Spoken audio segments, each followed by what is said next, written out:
Hey there, everybody, and welcome to the Android Central Podcast. It is episode number 178 for Friday. I have no idea what date it is. March 28th, 2014. Welcome to the show. If we seem a little out of it today, it's because we are not prepared, which isn't that unusual and really not unlike other podcasts we do. I don't know about you guys. It just feels like we've been doing a lot of podcasts lately, and we have, I guess. We've done, what, 2 weeks for the past 2 weeks? That'd be 4 podcasts.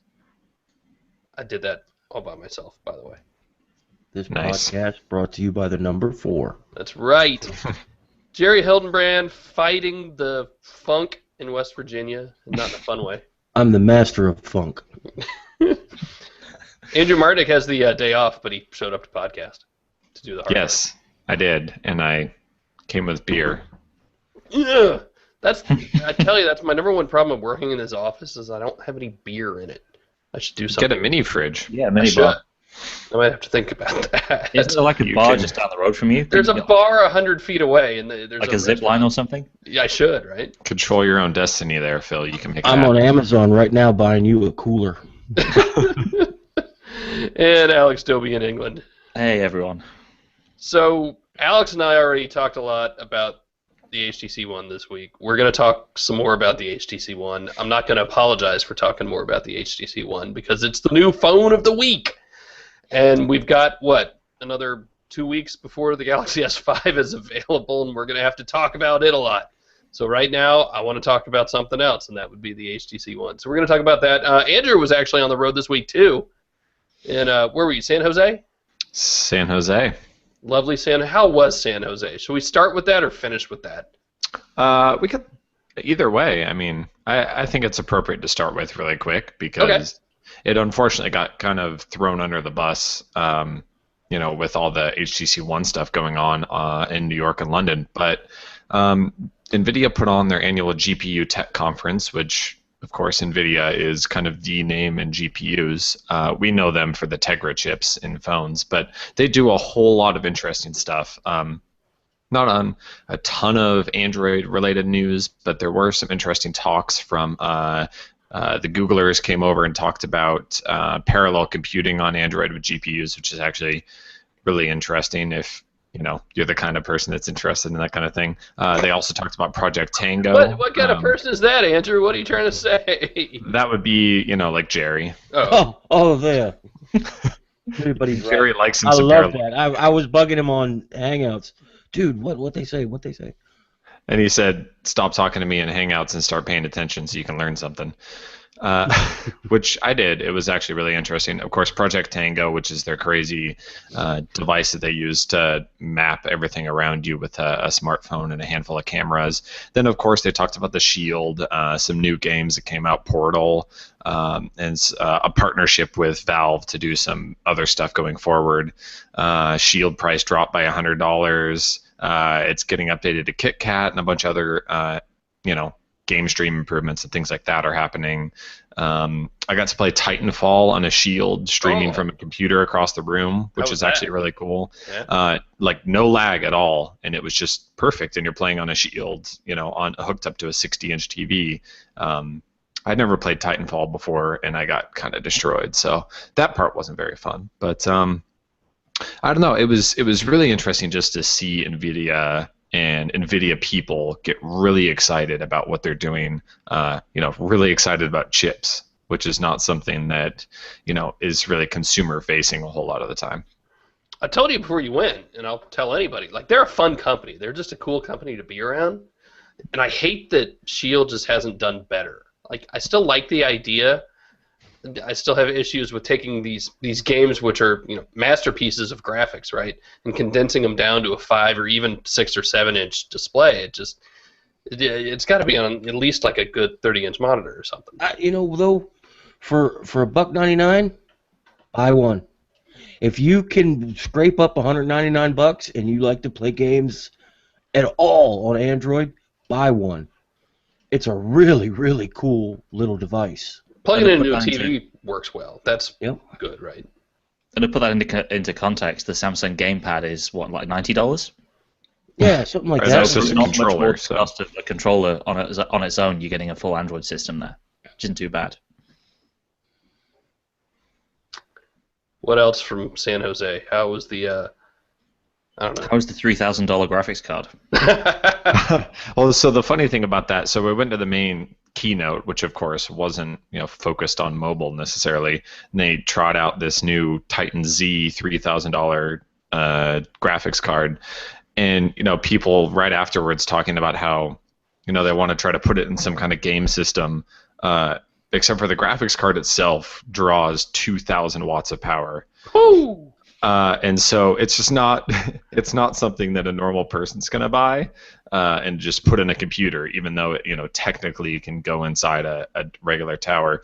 It's kind of more of a an inexpensive supercomputer as far as supercomputers go. And they trotted out some new servers and things like that that can do what used to cost millions of dollars for $35,000 or $50,000, which are kind of cool. And then they also let an Audi self-driving car drive itself onto the stage right after that, which is kind of cool as well. Remember back in the day when I built my computers, I would, like you're worried about overpowering the thing and you'd have a big-ass power supply, but that's insane. Well, yeah. That's going to have to usher in a new way of thinking about your desktop. One of those in dual mode with two cards, and even just one of today's CPUs is going to trip the 15-amp circuit breaker in your house. Right. If you can even find the power supply for a PC case that will run it all. Yeah, you'd need some kind of special. I mean, you'd be plugging it into what you normally plug your washer and dryer into. Right. You'll need probably a 25 or a 30-amp circuit. That's awesome. And then you're going to watch your power bill go up next month. So part of buying a new computer is calling an electrician. And that's crazy. I mean, look, it's going to be for video editing. It's for people who want to run, for that, and for people who want to run at extreme high resolutions. They were talking about running on Unreal Engine 3 at like 6K resolution or something insane like that. It's going to be for people primarily who want the graphics card, not necessarily for graphics, although it'll surely be amazing at that, but for the CUDA applications, right. the GPU computation stuff, which I'm sure it'll be phenomenal at, and that's what they're aiming it at, I think. Yeah, and the interesting thing, the second day keynote, they brought up Pixar, who uses all Nvidia machines to do all of their rendering and their lighting and their art and everything. And they were doing live demos rendering full scenes on what's basically like a $4,000, $5,000 desktop computer. It's something that used to be a really specialized rig, and this is just a normal computer that had a couple of Titan cards in it, and that's something that's pretty crazy when you think about the power available. Well, this will also knock the price down of their existing Titan cards, so more people can buy them. And like the Adobe suite, it all works really well with Nvidia stuff.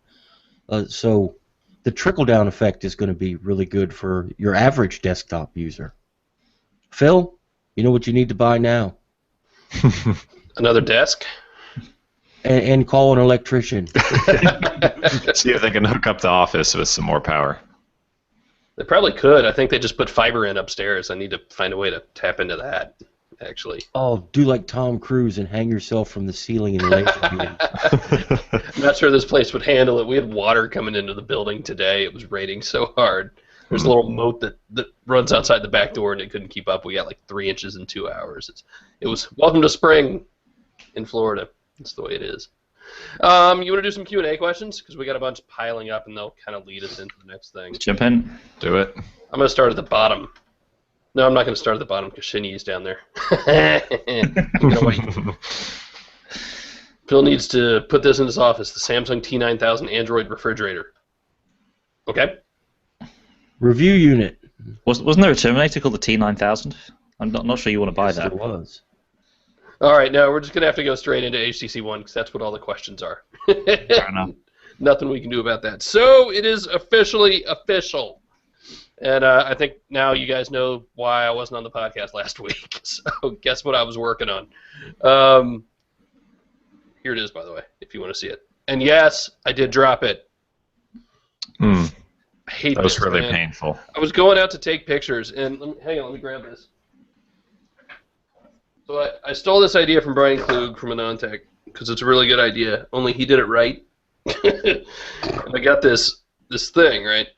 and you put a phone in each one. Actually, I forget who makes these. iStabilizer, and I've reviewed them at some point. One of them. So you take a phone, put it in here. Take another phone, put it in here. Right, no problem. Except I didn't have the M8 in there all that well, and the back is not very flat. The back is very curved, and in fact a little more curved than the M7. So it started popping out, and like right as I'm coming to take it out, I wasn't quite ready for it. It went flying and hit the concrete and scuffed it up a little bit. Otherwise, this is a really cool idea. But Brian also uses like rubber bands or something to make sure they don't go anywhere, which was smart. And why he's an engineer and I'm not. So yeah, I dropped it. That sucked. So M8, here it is. Alex has one too now, by the way. He had seen one in the briefing before, but now we both have them. I've been using it for a week and a half now. I like it a lot. It's big. I will say that. As much as I think it's tall. It's tall, yeah. If it were, an inch shorter, it would be awesome, I think. I love boom sound. I love having that back. And I switched back to the M7 for a while. I switched to it in Spain because I got the 442 update to it, and I wanted to try it and use it again because we knew the M7 or the M8 was coming out, right? So I wanted to get back into Sense and try it again and see how it was. I like it a lot. I like Sense 6 on it. I went back to Action Launcher just because that fits my workflow better for a launcher. But the menus, I think, are done really well. I think the camera app is much better. Not perfect. Alex did a good piece today on that. Go read it on Zoe's and highlights and all that stuff.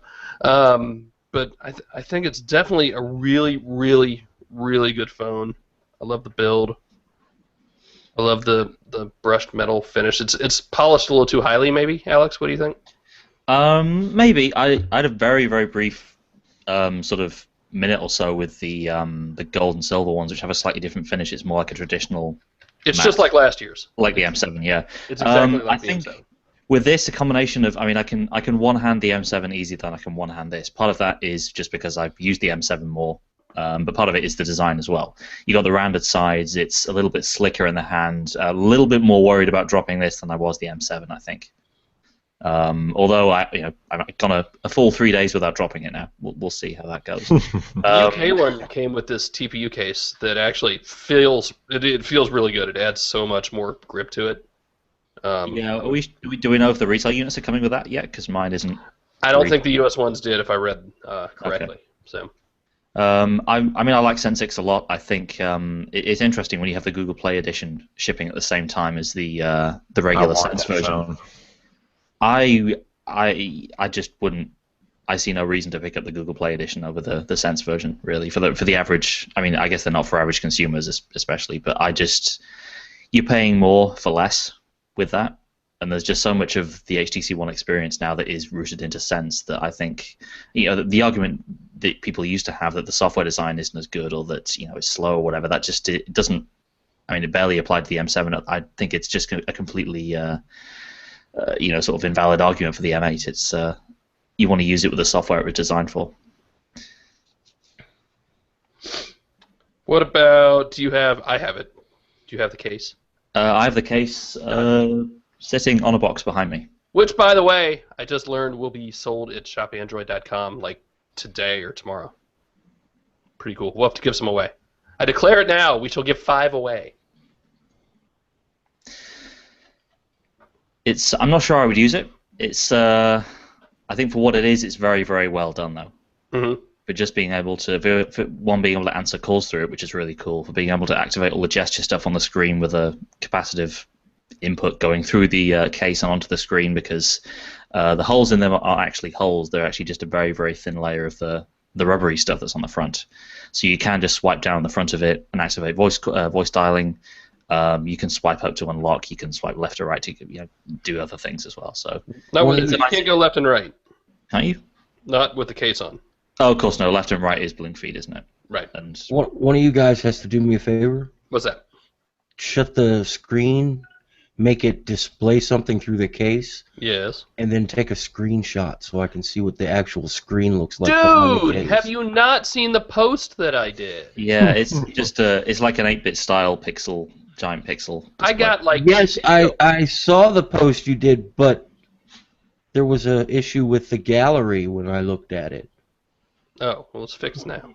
I know. I'll have to go back and look. I didn't know you did Yeah, that. no. I really showed it in the video. It's in the post I did from Tuesday as well. Yeah, no, it's this cool like 8-bit looking thing, and That's which is really that's smart. what I was hoping it would be. Yeah. Jerry didn't read my stuff. I see how it is. I've been reading stuff all morning now, Phil. I completely agree on the Google Play edition, and especially because it's $50 more expensive, right? Yeah, it's almost like HTC thought, okay, I mean, the other thing is they use the cheapest finish on this. They use the regular silver. I'm not against the silver. I'm really not. I'm not, but on the other hand, they're using the cheapest finish. They're charging $50 more for Okay, it. fine. Like, well, okay, people who want it are gonna buy it, whatever. So let's just put. Well, why not buy a developer one and just put a ROM on it? That's the Why not weird buy thing. a developer one anyway, and not. Yeah. More than the developer one is kind of the weird. More than developer and unlocked, but. I made a conscious decision that if I'm going to spend our company's money on one, I'm not going to get one with carrier bloatware.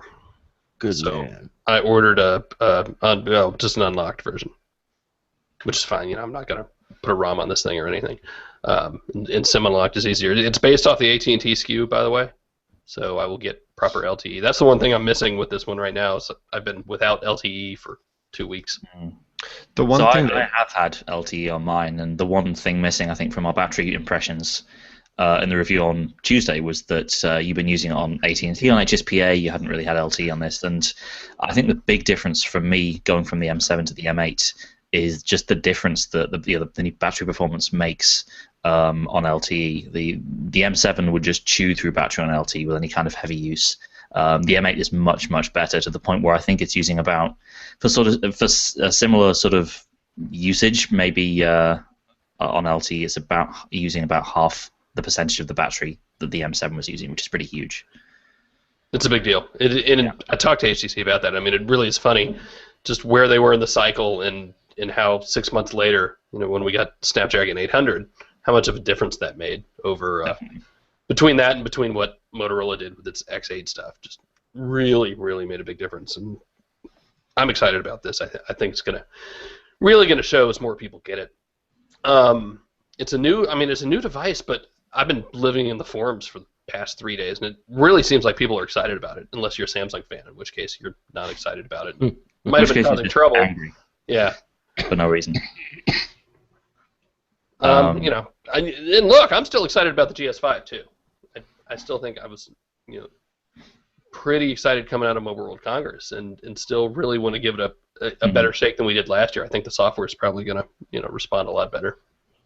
Interesting to see where Samsung is with the camera and battery life as well. Those are the two big areas of smartphone hardware where there is still a lot of room for improvement in most manufacturers' cases. I played with the GS5 again yesterday. Oh yeah. The very first impression is I wanted it to feel like the old Nexus 7, but it doesn't. It's more matte, isn't it? It's more sort of traditional matte plastic. It was hard plastic, not rubbery, and that's. I think because I had an old Nexus 7 for so long, that fiddled with my mind. Yeah, we'll have to see how it sort of handles. I mean, my problem with maybe it's not a problem, but I think in using this for the past few days, the M8, it almost feels slicker in the hand than I think the matte plastic of the GS5, and that's kind of a strange thing because you tend to think of a slick device in the hand being plasticky, like maybe the GS3 or the GS4. But this feels good in the hand, but it's also slicker. You have to hold onto it a little bit more carefully, and I don't know. It'll be interesting to see when we get both in hand and see. We can actually compare the two side by side. Which one is actually the easier to hold? Because I think Samsung might maybe pull ahead a little there. Even if the M8 does look much better. I didn't bring it in with me, and I should have. I've actually got a dummy unit of the M8, that was being sold on eBay like 2 weeks ago. So I ordered one without looking at first to see when it would ship, and it arrived, I think, Wednesday. It showed up. That's like the worst day it could have arrived. I know. But actually, it's a little bit darker than the one I have. I mean, it's supposed to be the gunmetal gray. It's a little bit darker, and it's not as polished, and it actually looks really good. So it's got a little more texture to it, which is interesting. So let's do a Q&A question. Has Phil learned to type on the M8 with the dot view case on yet? Asks Brian. Look, I can type just fine. The problem is not me. The problem is this case. As I'm trying to type, I'm pushing on the phone, and Maybe it's Morse code. That's if you could do that. That would be fun, I guess. that's kind of the case on most of those cases that flip over to the front. It's just extra exaggerated with how curved the back of the new one is, right?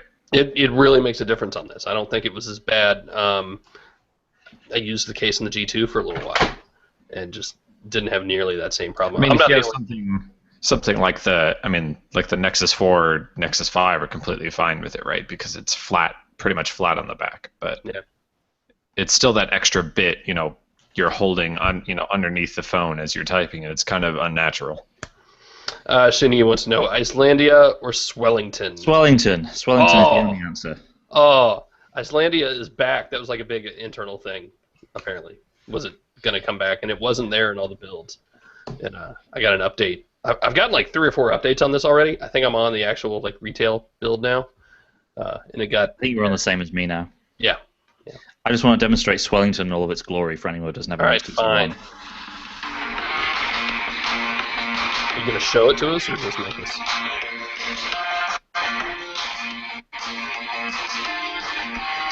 All right, that's awesome. Thanks, Alex. We've got demo video showing all this. Yeah, that's Swellington, by the way. Look, I'm still enjoying highlights. Probably still one of my favorite things about. I'm still finding new things in them, even after doing that post today. No, The really. gallery stuff was the coolest thing out of the M7 ever. Yeah. That's why I keep it charged, just in case I want to take some pictures and make a little movie. Some of the effects are a little cheesy for the duo camera, but like the seasons and stuff. But again, nothing. I like how HTC took a play out of Google's book, because Google been doing that on the server side instead of Google stealing something. And you don't have to use them if you think they're cheesy. yeah, sure, absolutely. Ryan wants to know, is it telling that Verizon has the HTC One M8 on BOGO for buy one, get one free? I don't know. I mean, it's telling is he implying... Go ahead, Jerry. It's telling that Verizon wants you in the store so they can put their fangs in your jugular. Precisely. I mean, it's not... It sounds like he's implying that Verizon thinks it's a flop out of the gate, so the first day they're doing BOGO. No, they just want more people in there. I mean, they make money off of you signing 2 contracts instead of 1 contract, or signing up for 2 payment plans instead of 1 payment plan. And that's Verizon's decision to do that, not necessarily HTC's. HTC's already got paid for that. No, absolutely. That's all Verizon. You see crazy carrier promotions all the time. Yeah.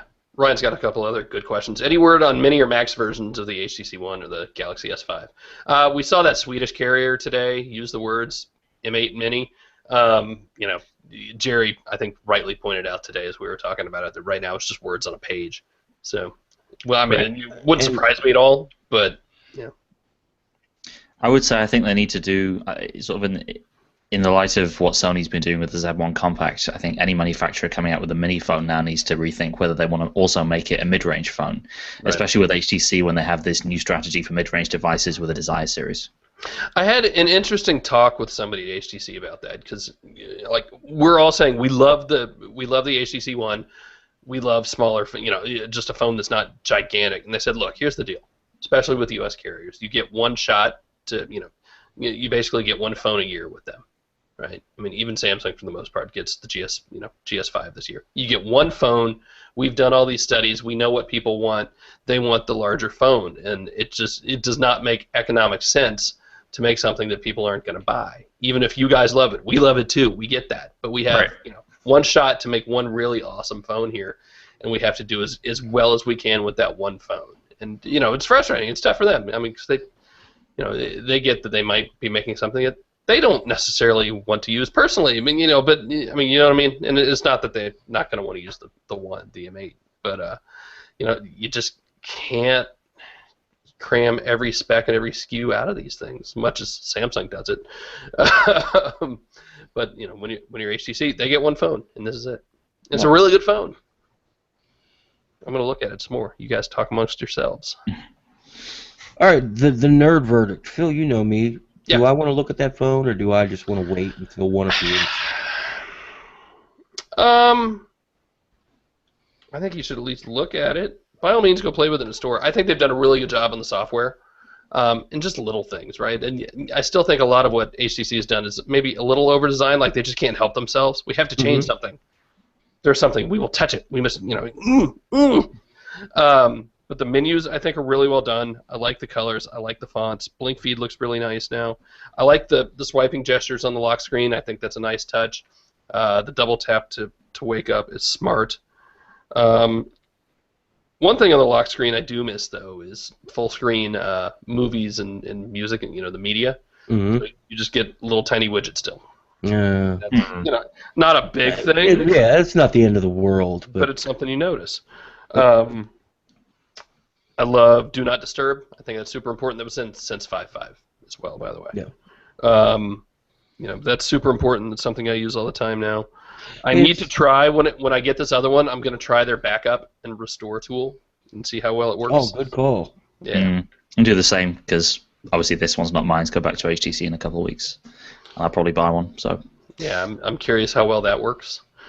Ryan also wants to know: are we calling the HTC One M8 the One or the M8? I'm doing it interchangeably and kind of driving these guys nuts. What I want to bring up.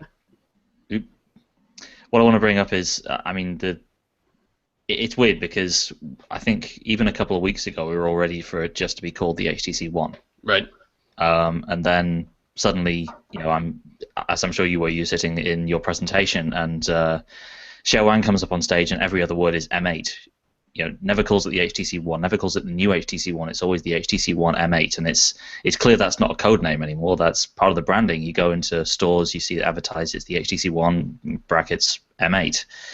So, and what do you guys think of that? I was going back and forth on that this week because on the one hand, it's kind of a meaningless letter and number combination, but on the other hand, so is S5, so is G2, so is Z1. And what maybe it could be is just kind of an elegant way to sidestep this problem of if your phone is the HTC One every year, then how do you differentiate it? Well, while we're discussing, Alex, look real quick. On the build prop, isn't the code name the Europa? I thought I read that somewhere. The code name was always M8. Well, I mean, you can look at UL. You can look at the signature, the key signature in your About screen. Can you? I think so. Doing this live. Where is it?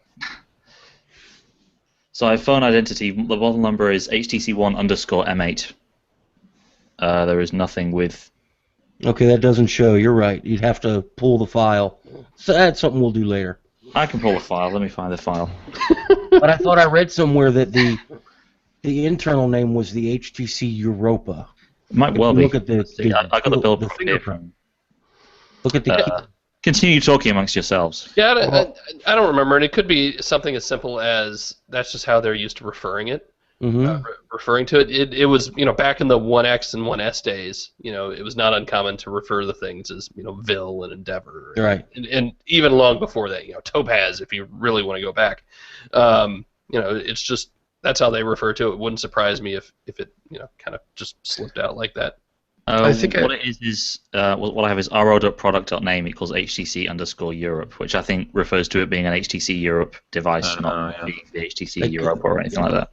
I haven't seen it. That's why I was curious. I just know I saw some chatter on the internet about it. It seems to make dropping a it little. now, Jerry, if you have a look. It makes less sense to maybe to us who knew the original one as the M7, considering that wasn't brought out into the public, and so we have this weird, why did they start calling it the M8 in public when they never referred to it as the M7, in the presentation of the original one? But to somebody who's just looking at it now, they just think, oh, it's just they're calling it the HTC One M8. It's just, just like Mark II, right? It's just the next version, and presumably they could go with M9 the next time, and then they start that. You have to start a branding publicly at some point. It has to start somewhere. So, maybe wouldn't have made much sense for them to say M1. I guess it doesn't make, they both, it's just a letter and a number. It doesn't really matter. It could be, Z7. It doesn't really make a difference. So they had to start somewhere.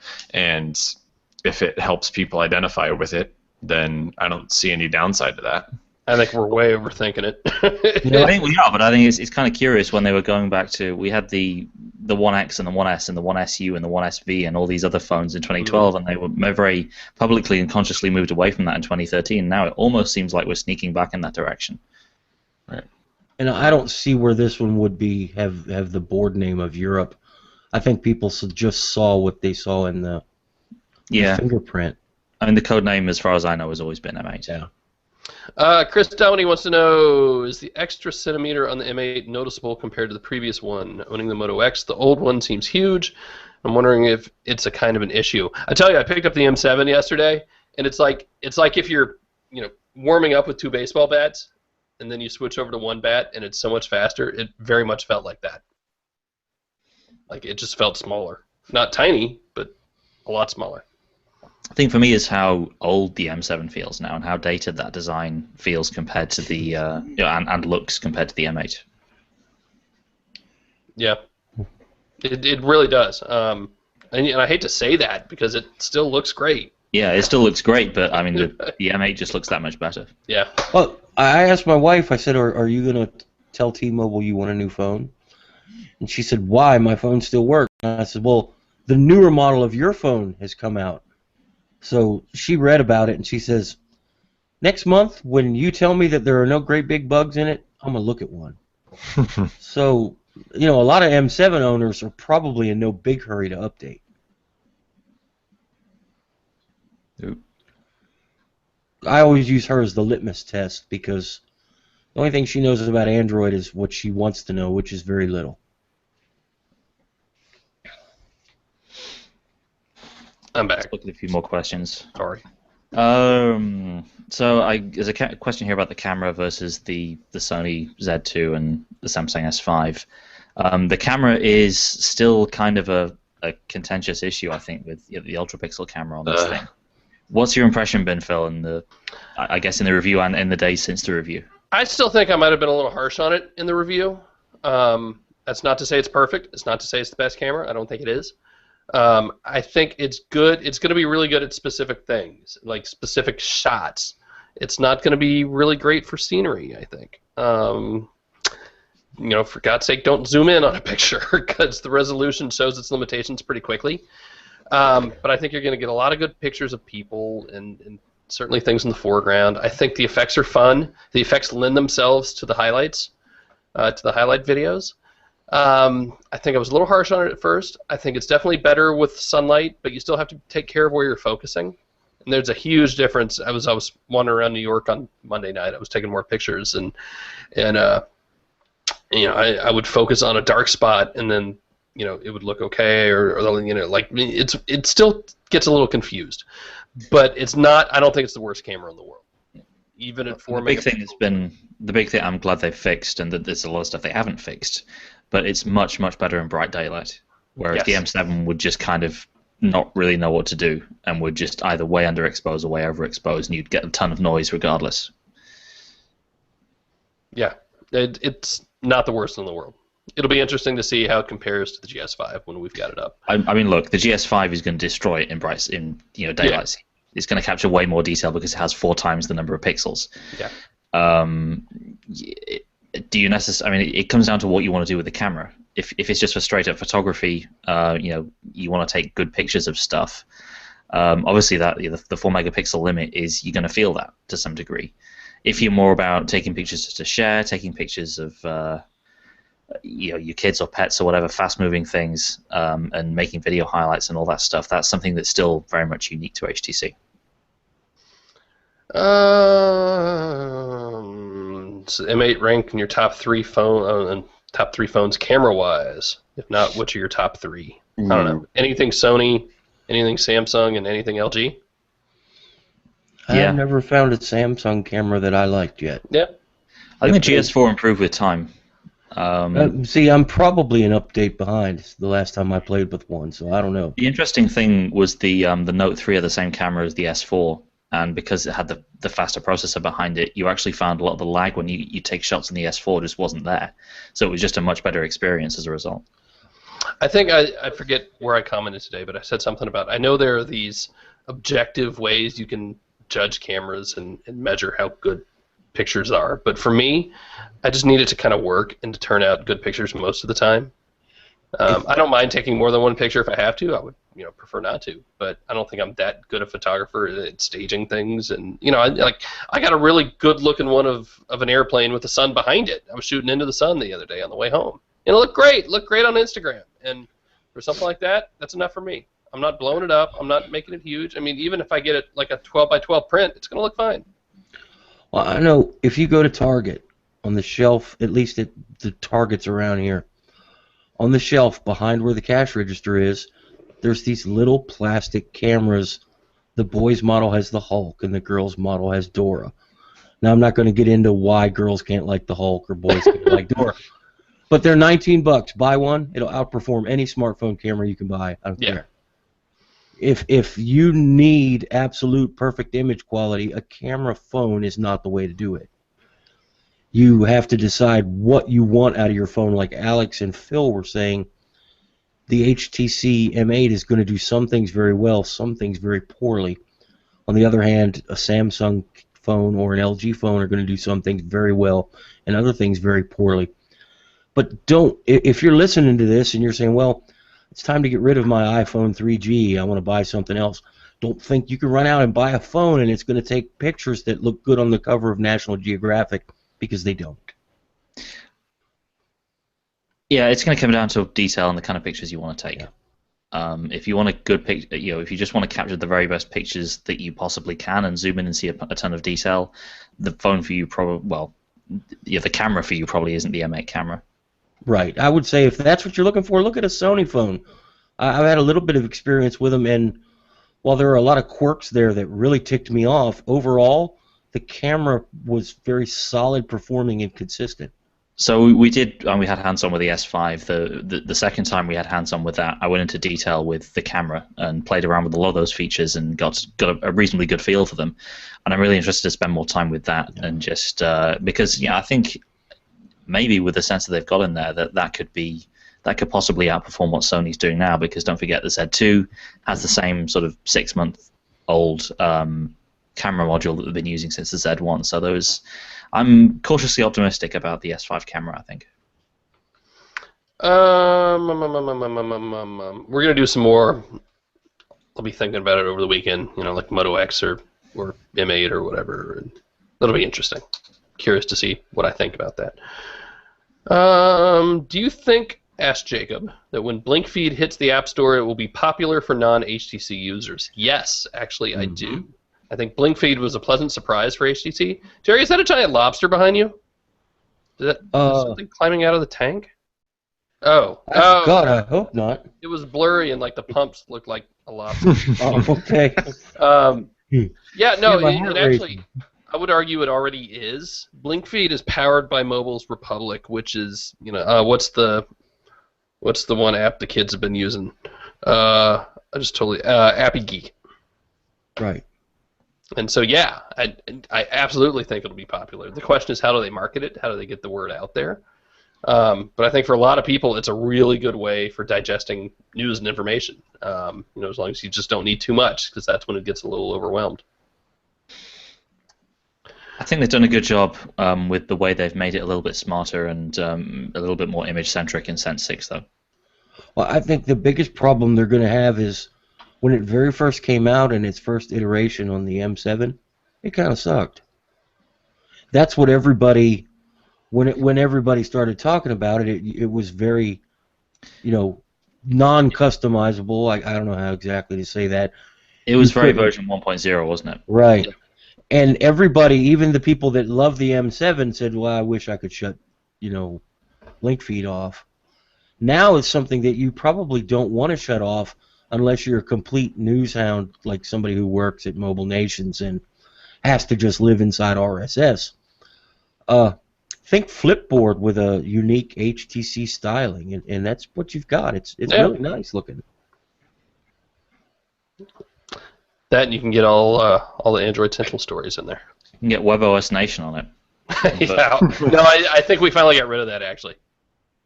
It's still in there on the M8. Is it? Oh, wow. No, they asked me about it a few weeks ago. I was like, yeah, you can kill it. That's worth getting just for that. What is the rationale of HTC having a 16 gigabyte model in a flagship device in 2014? The rationale is you can put up to 128 gigabyte micro SD card in it. Plus, they're giving away how many ever gigabytes of Google Drive storage, which isn't quite the same thing, I know. But And I've S5 is going to be 16 gig as well. yeah. Exactly. So's the Z2. And I've got 16 gigabyte phones with 13 gigs free. Some of us just don't need it. Yeah. And most of the, we were talking about on our podcast before, two of the main things that use internal storage for music and photos and videos, they can be offloaded to the SD card quite easily, even with Google Play Music. Yeah, I like what Google's doing with an SD card. Oh God, probably people are going to want to shoot me for that. But you get it secured, get it to work within the confines of your operating system, then bring it back. They need to do a little bit more tweaking, but if they would finish what they've started, in my opinion, I would like to see an SD card back on the Nexus in a couple iterations. It also makes them easier for them to address that whole next billion, because it's always going to be easier to build an SD card slot in than to put 64, 32 gigs of internal storage, which is what you have. Right. That gives me the option to buy an 8 gig phone and save $100, and it gives you the option to slap a 128 gigabyte SD card in if you need it. It gives the manufacturer the opportunity to put out an 8 gig phone for entry-level markets with the external storage, which Motorola, we all love the Moto G for what it is for a cheap phone, but there's no expandable storage.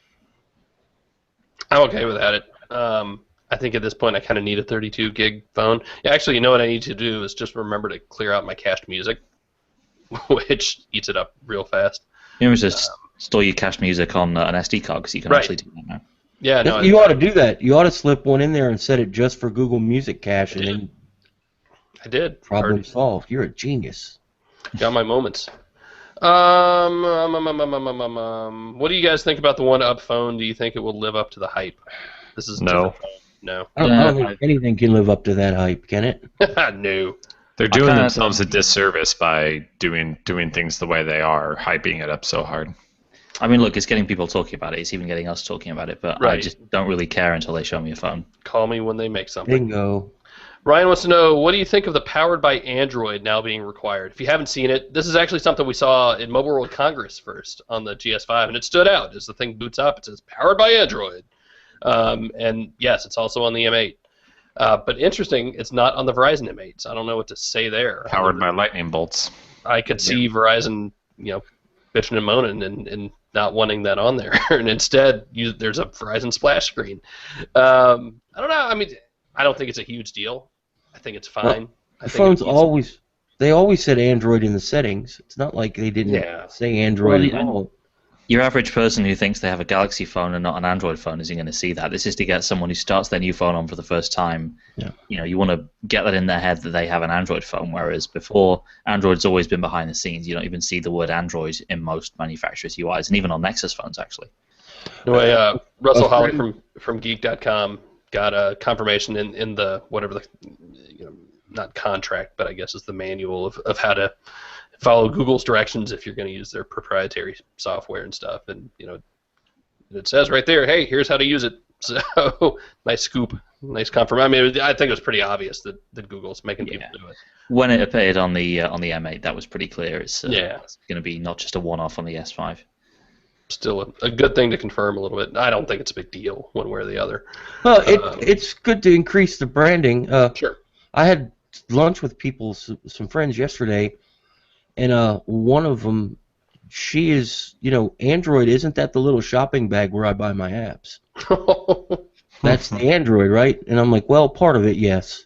And it never hurts to increase your brand awareness. My 3-year-old has started recognizing Lloyd because he's a cute looking guy, but I've got that big Lloyd sticker on the back of my laptop, and we got to figure out how to give those away. Actually, I need a better way to do that. So she sees him on there, and she saw him on my phone because the app's on the home screen. She's like, "Daddy, Lloyd's on your phone." Saw him on a shirt. It was very cute. I should have taped it or something. Taped it. I love how I still say taped. Saw him on this shirt right there. There you go. God, anything else going on this week? I know it's all M8 guys, and I know people are getting upset about it like they do every phone. You're only talking about the Moto X. You're only talking about the Nexus 5. You're only talking about the... I forget Only what talking about the phone that just came out 3 I know, days right? ago and is a big, is the flagship device for a company. Why are you doing so many stories on it? On the first day, in the first week? I know, right? Incredible. Especially with the 2-ton elephant barreling down on us in 2 weeks. Someone's asking a question about the Who? notification. Ryan, sorry, the question jumped down. Notification light on the new One. Is it multicolored? Can it be customized? I've actually looked at this. This effectively works the same as it does on the M7. You've got green when it's charged, or green, when there's a notification pending. Orange, or like an orangey red when it's not yet fully charged. You can't change it to any other color. So it's not like the LED on the Nexus where it's like an RGB LED. It's basically just those two colors. So some people care about that, and it is just a little sort of pinhole thing behind one of the boom sound speaker holes. Oh, hold your phone up again. The infrared light was going off. Do we know what that does? It's the proximity sensor. It's pretty cool. That is not the notification light. Hold it up again and talk. Say something. And now it stopped. But that little space between the speaker grill and the camera, that is not the notification light. You have to talk, Alex. There you go. Yeah, there we go. Weird. I think it's when you hold it up. That's when it activates. Yeah, there we go. I don't care about notification lights anymore. I've got this loop. I hate those damn things. Oh, man. I'm just looking through the rest of these questions. There's been a rumor that a version of the Sony Z2 will come to Verizon. Is the Sony Sirius? Any news, rumors on a Sony flagship coming to Sprint? Well, the Sirius was the code name. Why so serious? Sony has really cool code names, by the way. Keep track. Yeah, I mean, it'd be great if Sony could branch out from just T-Mobile. But look, Sony being on Verizon would be a huge deal for them. They've not had a phone on Verizon since, I think, like the Xperia Play 3 years ago, which was a total failure. They need to, I think, to have any impact on the US market, they obviously need more of a foothold than just one slightly customized phone on T-Mobile. And Verizon will be a step towards that. We'll have to wait and see if that happens. Ooh, here's a good one. See if I can get this right. Sachin Balhal? Sachin? No, it says like Satch. He's telling me how to pronounce it, and I'm still screwing it up. Usually it's Sachin. Sir. Happy birthday. Are there any features that you wish the M8 had? Any features you could do without? That's a good question. I wish I had a built-in airbag so I wasn't paranoid about dropping it all the time. Yeah. Wireless charging. I still miss that. You're never going to get that on a metal phone. No, you're just not. Physics. I would still like it to be a little smaller. That's just me. Anyone else? I want to use one so I can tell you what I don't like about it. I'll see what I can do. There we go. John says he loved the promo vid for this week's podcast. Very funny. If you haven't seen it, go find it. Especially if you watch all the way to the end. Yes! Yeah. I uploaded the wrong one at first and missed that part. So that's what I thought was the good part. Slightly off topic, Melvin wants to know what earbuds we're all using right now. Okay. I'm using Ultimate Ears 350 VM headphones. The rest of you? I'm still sort of bouncing between the ones that came with the M7, actually, and some old iBeats ones. Do you have some in now? Do I have some in now? Yeah, earbuds. Nope. Oh, you're using a speaker on the podcast? I didn't realize that. Oh, wow. Surprisingly, no feedback, actually. Yeah. I'm using the old Bose IE2s that I use most of the time. Jerry obviously not using earbuds. Not so much. No. Motor headphones. Jeff wants to know, does anyone else think a metal phone is too cold in the winter? Plastic stays much warmer. Yes, because it was friggin' cold in New York this week. I'm not used to that sort of thing. On the other hand, my phone starts to sweat down here. So. You're kidding, or are you serious? What? It was too cold because it was metal? No, I mean the phone itself didn't get too cold to where it stopped working. It was just really cold. I could feel that the phone was cold. Huh. It was uncomfortable. You can I don't like take the cold. you can take the boy out of Florida. I know, right? I was fine. It was like 38, 39. It wasn't too cold. I think last year might have That's been cold enough. A non-M8 question from Jacob. Sorry, I'm just getting to it. What about this Amazon set-top box news? Possible ad-supported free TV streaming and a game system. What are your thoughts? I could very well see Amazon doing that next week. They got Makes some a lot of announcement. sense. Yeah, some announcement on the 2nd, I think it is. Mhm. Yeah, I mean, I'm all for easier Amazon streaming. Right now, I've just got it through an old Xbox 360, and I really want something quicker and better. I really want something on Android is what I want. I want to be able to Chromecast it and watch it on my tablet, and I can't right now. Still. Ryan is asking, what do we think of Microsoft's new quote-unquote Office strategy on Android and iOS? Yeah. It's completely free for home use, as they say, however that's defined. They like to say home use, office use, or business use, but it's free on phones, but they still don't have a tablet version for Android. Okay. Makes me sad because simply because OpenOffice has been available for Android, it's 100% cross-compatible, and you're allowed to use it for your business, and nobody cared. And even the popular names like Polaris Office and Quick Office and stuff, they've been around forever. I mean, do you think this is too little too late, especially for the Android crowd? Yes. Mm-hmm. I think people have moved on. I think it'll be a good thing for businessy people. Anyone who's required to use it for whatever reason. But I think that those people that are required to use it already have a Windows laptop and don't care about editing real work on their phone. Or they already had Office 365 and they can use it beforehand anyways. Maybe they have a Windows laptop, but also an Android phone or an iPad. Maybe.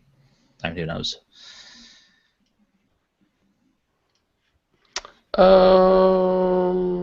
Yeah, no. Amazon's gonna do something. I think they'll do all that before they do a phone. Yeah, we still have rumors, but I mean that's another step for them. Whereas the set-top box would be a continuation of their other strategies, wouldn't it? Yeah. Anything else? I'm kind of as much as I love this phone, I'm kind of tired of talking about it a little bit this week too. I was tired of it before I'd even actually got one and got to use it. Really, we wrote a lot about this phone. Yes. I guess that's as we often do for launch phones for major launches. Why separate and unlocked developer versions for the M8? The developer one has. Actually, that's a good question. Can the unlocked one be bootloader unlocked through HTC Dev? The M7 could. So what was the difference with the developer version? Last year it was different internal storage. Last year Dev was the only way to get 64 gigabytes. And a different CID, and that was it. Yeah. I don't know. It's strange. Along those lines, somebody's asking, gosh dang it rolled down. Ethan asked about what the two cameras will do on the Google Play Edition. We don't really have any indication of that Well, yet. we do. HTC says it'll work. HTC. So it will work with the dual camera setup. There is a version of HTC actually has a lot of their Sense apps on the Play Store now, and one of those is the Gallery app, which will work with limited functionality on the Google Play Edition. It'll let you.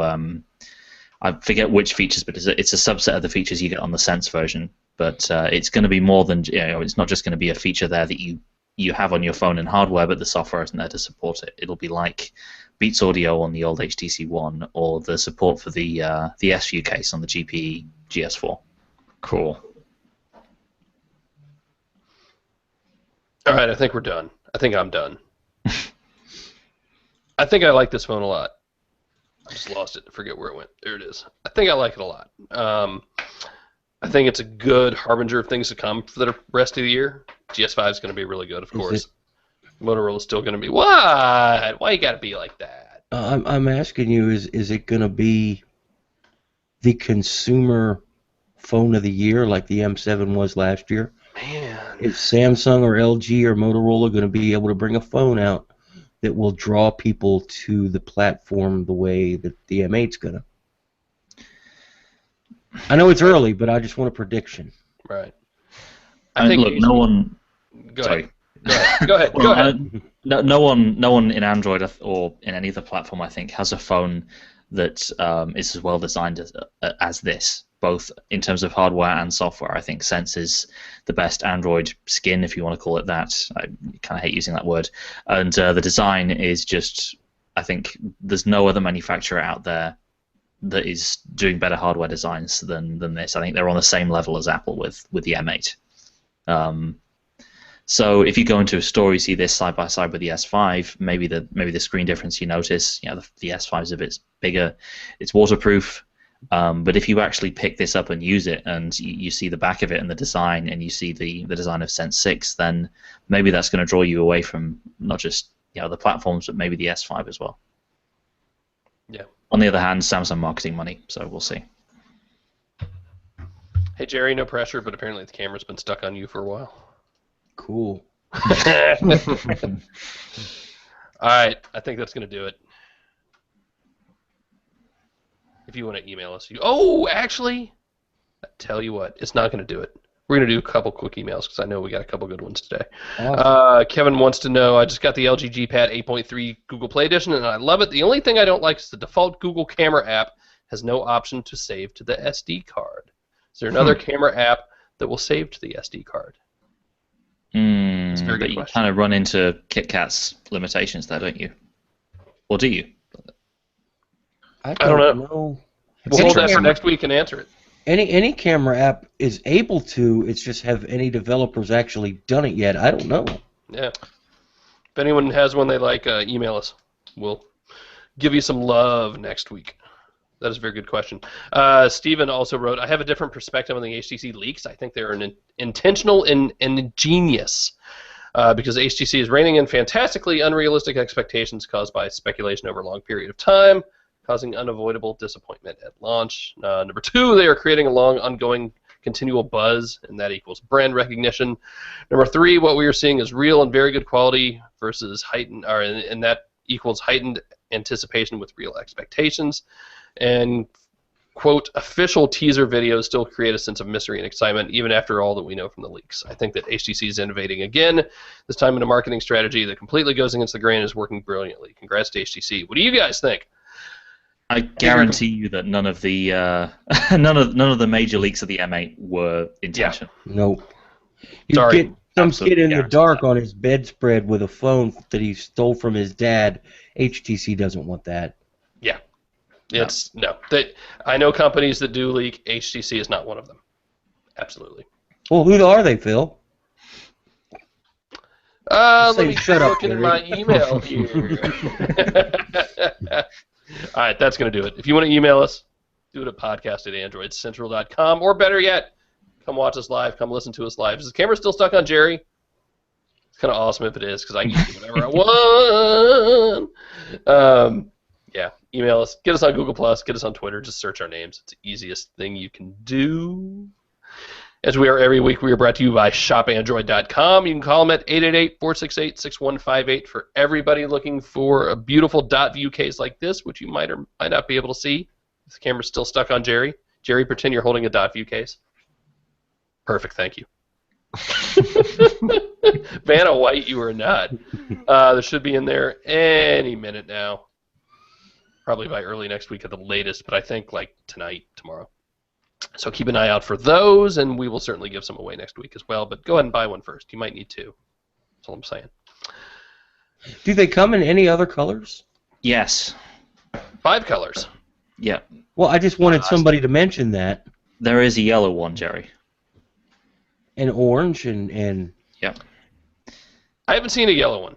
The official colors right now are black, imperial blue, Baton Rouge, which is like maroon, Atlantis, which is a deep green, and orange popsicle. I could have sworn I saw a yellow one at in one of my meetings. Anyway, maybe I shouldn't have said that. leak. Oh my! Oh, Alex. Intentional. Alex. I Surely. think I did too, actually. But Yeah, I'm sure there was a yellow one. But yeah, no. I mean, right look, now these it's are a different color plastic, so it's not that hard for them to do. yeah. Well, I just wanted somebody to say that orange one looks hot. I looked a few minutes ago. I like that orange one. I would probably use it just because it's orange. Is that Oh, it's in there shallow? now. I see it. I see Order it an in the orange store. one, just so I can live vicariously through you. I'll see what I can do. All right, everybody. I think that's it. Jerry, Alex, Andrew, thank you guys, everybody listening at home, listening later, and listening to us talk about the M7 or M8 for, ever now. Thanks for hanging in there. GS5 will be here before we know it. So, we will be back when we are back. See ya. Later. See ya. Adios.